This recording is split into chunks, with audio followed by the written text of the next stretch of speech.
หลังจากเมื่อวานนี้ครัวปลาแซลมอนมื้อนี้ค่อยก็สิมาปั้นข้าวให้เบิ่งเด้อเพราะว่ามื้อนี้มันมีงานหั้นนะ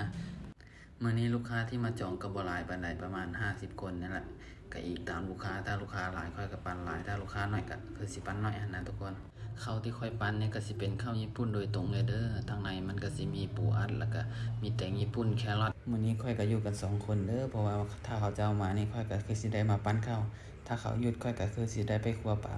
หลังจากที่ค่อยปั้นไปนั้นแล้วค่อยก็สิมาห่อกับด้านได้บัดนี้อันนี้ก็คือใส่คือกันหมดนั่นแหละแต่ว่ากับด้านซื่อๆเพื่อแต่งหน้ามันนะอันนี้ก็คือสิเป็นงานอีกส่วนหนึ่งเพราะว่าค่อยบ่ได้ปั้นแต่ข้าวนะค่อยก็ต้องไปเก็บของที่มาจากตลาดแล้วก็เก็บขนมแล้วก็เก็บของสดในตู้ฟรีซนั่นแหละก็คือสิหมุนๆกันไปนั่นแหละหลังจากที่ค่อยห่อเป็นแท่งแล้วค่อยก็สิมาปั้นเป็นคำเด้ออันนี้ก็สิเป็นหน้าไข่หวานสเต็ปการปั้นของค่อยก็สิคือเก่าแหละอันนี้ก็คือแล้วเด้ออันนี้ก็สิเป็นหน้ากุ้งน้ำอันนี้ก็คือแต่งแล้ว พร้อมให้ลูกค้ากินแล้วนี่ผิดพลาดบ่อนใดก็ขอโทษขออภัยหลายๆเด้อมือไม้หันพากทุกคนกดไลค์กดแชร์และเป็นกำลังใจให้ค่อยเด้อเพื่อเฮ็ดคลิปต่อไป